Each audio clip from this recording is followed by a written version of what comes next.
നമസ്കാരം. കേരള ടൈംസ് വാർത്തകളിലേക്ക് സ്വാഗതം.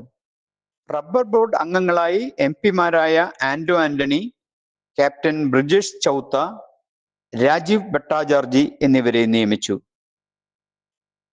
എംപിമാരായ ആന്റോ ആന്റണി, ക്യാപ്റ്റൻ ബ്രിജേഷ് ചൗത്ത, രാജീവ് ഭട്ടാചാർജി എന്നിവരെ നിയമിച്ചുകൊണ്ട് കേന്ദ്ര വാണിജ്യ വ്യവസായ മന്ത്രാലയമാണ് ഉത്തരവിറക്കിയത്. റബ്ബർ ബോർഡ് ചെയർമാൻ എൻ ഹരിയാണ് നിയമന വിവരം ഔദ്യോഗികമായി അറിയിച്ചത്. കേരളത്തിൽ നിന്നുള്ള ലോകസഭാംഗമായ ആന്റോ ആന്റണിക്ക് പുറമെ കർണാടകയിൽ നിന്നുള്ള ക്യാപ്റ്റൻ ബ്രിജേഷ് ചൗത്ത, ത്രിപുരയിൽ നിന്നുള്ള രാജ്യസഭാംഗം രാജീവ് ഭട്ടാചാർജി എന്നിവരാണ് പുതിയ ബോർഡ് അംഗങ്ങൾ. 3 വർഷത്തേക്കാണ് നിയമനം. ഇതു സംബന്ധിച്ച് ഔദ്യോഗിക വിജ്ഞാപനം കേന്ദ്ര സർക്കാർ പുറപ്പെടുവിച്ചിട്ടുണ്ട്.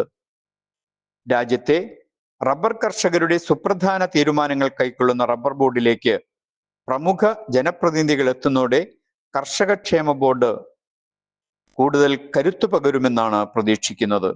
തൃശൂരിൽ ആരംഭിച്ച ഓൺലൈൻ പ്രസ് ക്ലബിൽ പത്രസമ്മേളനം വിളിക്കുന്നതിനായി 9847358919 എന്ന നമ്പറിൽ ബന്ധപ്പെടുക.